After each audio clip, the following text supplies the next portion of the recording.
there's no way I'm the only one that has this problem. You're going through your movies and you're trying to weed the shit down. And you look at a title, like for instance, let's pull one off the fucking wall. Alice, Sweet Alice. This is a movie I've talked about in the past. It's a pretty good film. But the reason, because I have this on DVD, it's a DVD-R, but the reason I hang on to this is because there's a certain amount of sentimental value, and I've told the story before, maybe you've heard it, maybe not.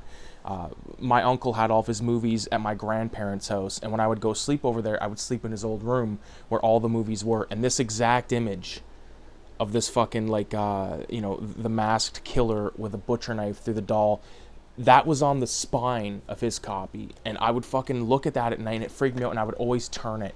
And I remember, like, years later, I told him, I was like, yeah, I always used to have to turn that film around because I could not fucking stand the look of the little thumbnail. So that's a reason why I keep this sort of space taker upper, and anyone that collects VHS tapes, you probably know what I'm talking about. These things are like, it's like 2 DVDs, for space wise, I'm really trying to just keep the stuff that I really want, you know what I mean? Like, movies like The Gorgon, which is a Hammer film, which is fantastic, but, like, I've never seen this on DVD in the wild. I mean, maybe I have, but I wasn't really ever, looking too hard for a copy of Gorgon, but this is a great movie, and it's a movie that is a classic, like, spine for me, because my dad had all of his tapes displayed this way, like you only seen the top spine. So when I see that, it just kind of like brings me back to being a kid, like looking up at the wall of movies thinking it was like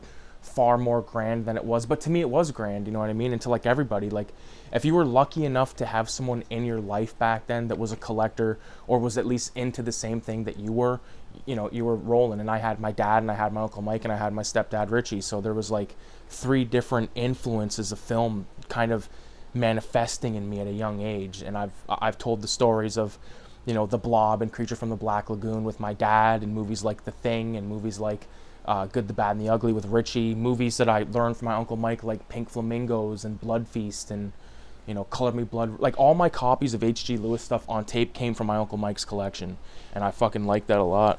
I just realized that I'm wearing a hat from work, and I hope the fucking logo wasn't showing in the video, but even if it was, what can I do? But yeah, like here's a perfect example of somewhere where I'm torn about this shit. So I love the Universal Monsters films, but I found out about myself that I don't love all of the Universal Monsters films. So here's, I believe, 1932's The Mummy with Boris Karloff, okay? I love the film. Some people think it's whack, but I like it. 2 films that I'm on the fence about: The Mummy's Hand and The Mummy's Tomb. So I'm going to watch these films because they're relatively short. I'll probably watch these an hour and 10 minutes each. Okay, so they are pretty damn short. I'll watch these in October, and if they're not like, breathtaking, not that these movies have to be fucking breathtaking in order for me to keep them, but that's a lot of space on the shelf. Like that's 4 DVDs or 2 tapes that I really do want. Like even going to that Cineswap thing at Odyssey Records, it really kind of was like, I bought like 5 tapes, and it's like, dude, what the fuck are you doing? You got no space for this shit. And I even said to the guy, I was like, man, like I got no space for this type of shit. And he was like, yeah, me neither. And I was like, well, I guess we're all fucked. But really weeding through all my stuff, all my CDs and stuff. I've got a few CDs on display right there. I got I can't even tell where I'm looking at. Okay, yeah, so I'll just pull them over. Why the fuck not? Favorite album of all time, Enter the Woo. Oh my god, this right here is another favorite of all time. Old Dirty Bastards, Return to 36 Chambers. Favorite track on here,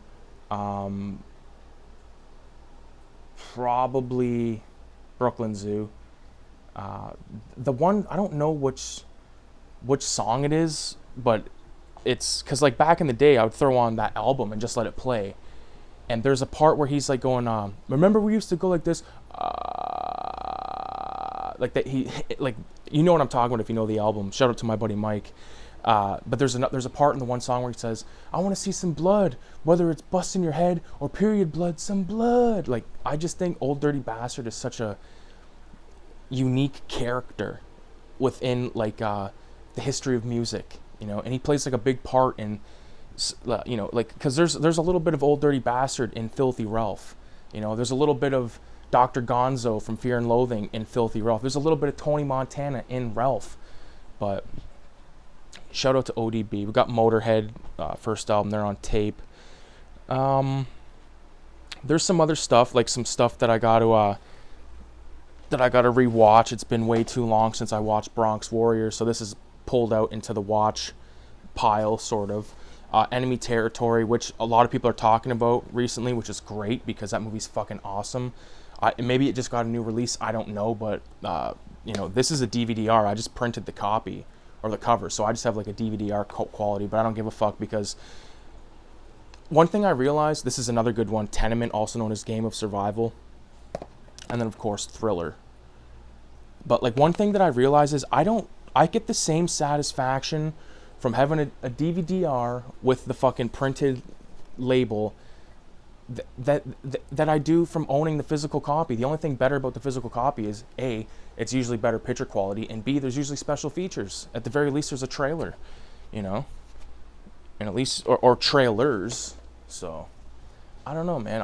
I'm really going through this stuff and just checking out all the shit that I may or may not want to keep. Like there's a lot of stuff on the top tier, all these clamshells. There's some clamshells that I don't really need that bad, you know, they're kind of taking up space, so I'm gonna really be going through that.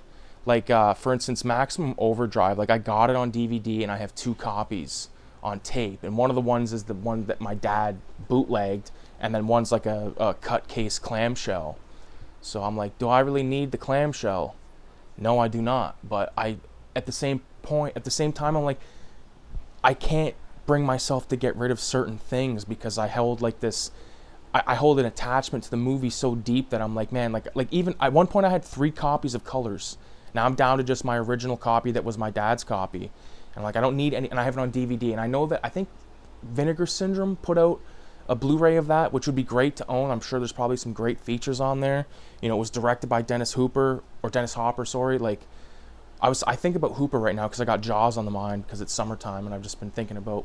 I watched Jaws like probably 5 times during the summer. Like, mind you, I pop the tape in and I'm fucking around on the computer or I'm like on my phone or whatever. I'm not really sitting there, you know.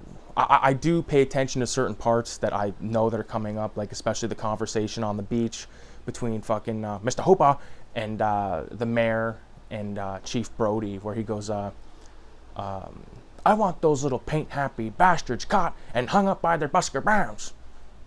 Like I made a graffiti video one time. Like when I was doing graffiti, I made a video, and I put that clip at the beginning of the video, and I thought it was like the fucking cool. And actually, I think I put that in the beginning of a drawing video too. So if you go on the channel, check out the art videos, you might check that shit out. I want to make some more of those. It's just setting it up and doing it. You know what I mean? Like I'd rather do it when I feel like it and not feel obligated to do it, because I've been working on this huge fucking drawing that I haven't really filmed anything of. This is one of the biggest drawings I've ever done. That's like just Micron and you know, Sharpie, Micron, and pencil, and some different values of gray for different colors and stuff. But I'll show this when it's done. I'm gonna have to be like Radioactive Blobfield and go get it scanned at like a fucking somewhere with a huge scanner, because my scanner will not fucking fit that. I think it's 14 by 20 or something. I don't know if that's a size, but either way, I'm working on that. I'm also slowly working on my zombie painting for the CINEMA187 Video Nasty special, which initially I had the due date for the submissions at September 1st, and I'm not even gonna have mine done on September 1st. So I'm not gonna like race home after work and like try to like rush this shit done. So I'll be making a formal video come September 1st about it and just sort of explaining the situation. Like, you know, I if I could sit around and draw and paint constantly, I would. But the thing is, on the weekends, me and my girl, man, we got plans. We fucking, you know, we like to lay around and get high, you know, and fucking eat good food and shit. You know what I'm saying, right? So, and once you get a few too many, like if I'm gonna draw, right, I'm like, okay, I'm gonna sit down when I get home. I'm gonna draw. So I get home, have a shower and all that shit, and then I sit down, light up a joint, start drawing. But if I go and I'm gonna draw tonight, and I go home and I start smoking weed, and I get fucked up, then the chances of me drawing that night are like cutting fucking half, or cutting like, chances are it's not gonna happen, you know, and it sucks, but sometimes you really gotta like not make it like and I can draw high as fuck, don't get me wrong, I'm not trying to like backpedal here, but like it's better for me to start off fresh, boom, light up a joint, grab the pencil, start off, bam, and then put the joint up, you know what I mean, like kind of go from there. It's different when you're already fucking really baked. So, and I've been smoking some crazy ass weed lately, and it's just got me going fucking, so in a good way, of course. Actually, I had a birthday party here yesterday. My girlfriend, my cousin's girlfriend, and my Uncle Mike, they all have birthdays in August. So we did that. I was chatting with my Uncle Mike about random stuff. Like, he'd never seen Fight for Your Life. He'd never seen Axe, and he'd never seen the last horror movie with Joe Spinell. So I gave him all my DVD-Rs of it, because I can just make new ones, because I have, like, they're on YouTube, you know what I mean? So I tossed him those, and like I for once got to like toss him movies that I know he's gonna love, and they're like from his era, you know. I couldn't believe he'd never seen Axe or Fight for Your Life. I'm like, man, this movie Fight for Your Life is very racist, but it's like out of control. I laughed almost the whole time because of how like just so politically uncorrect it is. Like, that era doesn't even seem like it exists anymore, especially the way the world is now. Like, you watch an episode of Archie Bunker, and it's like, dude, this guy would have been canceled like before the end of the theme song. What do they say in the theme song? Girls were girls and men were men. Hey, I didn't fucking say it. Archie and Edith sang that shit for fucking however many seasons, for a decade, and everyone was singing along with it. Fucking, boy, the way Glenn Miller played. You know, like, we all know the lyrics. Fuck me, this video took a turn. Yeah. I hope everybody's having a fantastic week so far. Make sure you leave a 666 in the comments. And with that being said, adios, homies. CINEMA187, check it out on Instagram.